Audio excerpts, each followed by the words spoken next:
আর একটা খাবারের কথা বলি আপনাদেরকে, ব্রেন বুস্টার। সবাই মনে রাখবেন, খুব জরুরি।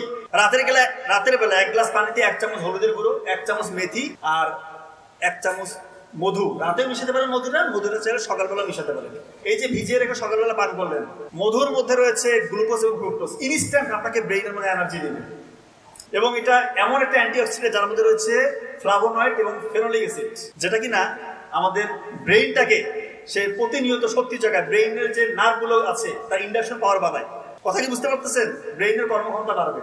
হলুদের গুঁড়ো এটা একটা অ্যান্টি ইনফ্লামেটরি এজেন্ট, এটা আমাদের ব্রেইনটাকে সুরক্ষা দেয়, নিউরনগুলোকে সাপোর্ট দেয়, নিউরনকে ধ্বংসের হাত থেকে রক্ষা করে। এবং BDNF, brain drive neurotrophic factor, এইটা রয়েছে এক ধরনের প্রোটিন, এটা রয়েছে হলুদের গুঁড়োর মধ্যে। এইটা যখন বেশি বেশি তৈরি হবে আপনার শরীরের মধ্যে, তখন নতুন নতুন নিউরন তৈরি হবে, আপনার ব্রেইনের কর্মক্ষমতা অটোমেটিক বাড়বে ইনশাআল্লাহ। এবং মেথি, এটা দীর্ঘ সময় ধরে ধীরে ধীরে যতটুকু আপনার প্রয়োজন ততটুকু করে গ্লুকোজ আপনার ব্রেইনে সাপ্লাই দিবে। তার মানে এইটা যদি একসাথে আপনি খান, আপনার ব্রেইনের ক্ষমতা অন্যদের থেকে বহুগুণ ইনশাআল্লাহ বেড়ে যাবে। প্রতিদিন সকালে এটা খাওয়ার চেষ্টা করবেন, রাতে ভিজিয়ে রেখে সকালে খাবেন।